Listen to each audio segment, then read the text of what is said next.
Today we're going to take a look at this Ring Video Doorbell and we're going to go through the installation of it out front. So this does actually come with a built-in rechargeable battery. It is equipped to be hardwired if you wanted. It's 1080p HD video, two-way talk, live view, real-time notifications, privacy controls, night vision, ring protection plan, which will include video and photo history and people-only mode. It is 2.4 gigahertz for Wi-Fi, motion alert, and quick replies.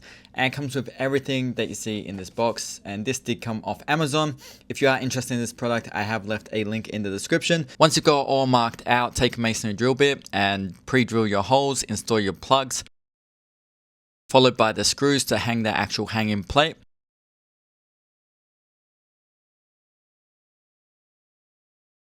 Then once you have that all installed, connect your actual ring by hooking it over the top, and then using the security grub screws and install them on the bottom so it can't be stolen. Then you will set up your Ring camera with that app and go from there. Like and subscribe for more review videos like this.